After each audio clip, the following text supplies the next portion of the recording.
Proposed amendments to cul-de-sac codes recommendation for planning commission.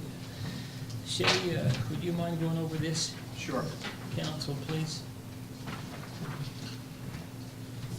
So, as we've been approving different subdivisions, I realized that the cul-de-sac requirements were not located anywhere where they applied to the general zones.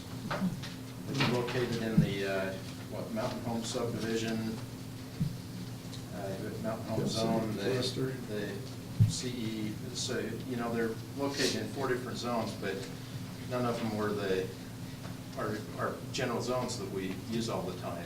And so simply what I wanted to do is just basically move this in one location so that it was in our general subdivision requirements, and it applies to all the zones. As we did that, we looked at a couple other things with this, because the other thing that I noticed was that there was a little bit of difference within cul-de-sac lengths, and the way things were defined. So I wanted to clean that up also, so that we had just a single definition with it.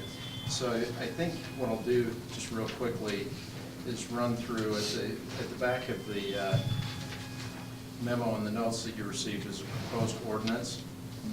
And of course, the first page of that is just basically our justification for why we're amending the ordinance. And the second page is the actual amendments.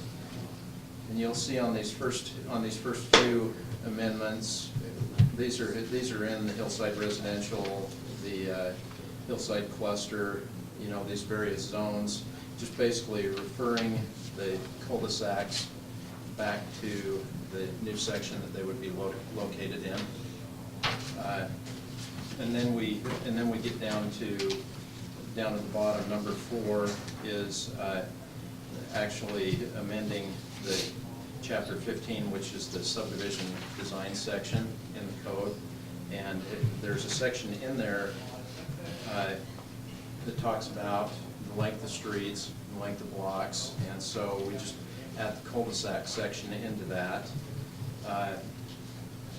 So this first A, use of cul-de-sacs to design the road system shall provide for continuous circulation throughout the project.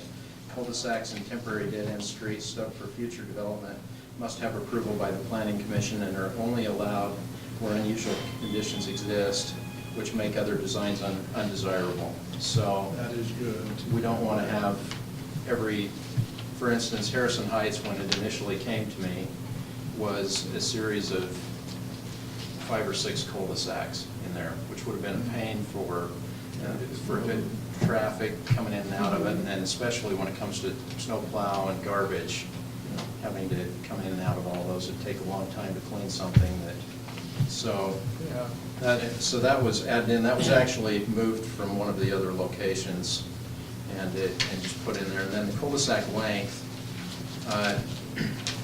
we used a maximum length of 500 feet in the cul-de-sacs for and how I derived this. I mean, I've looked at several different cities, and you'll see typically anything from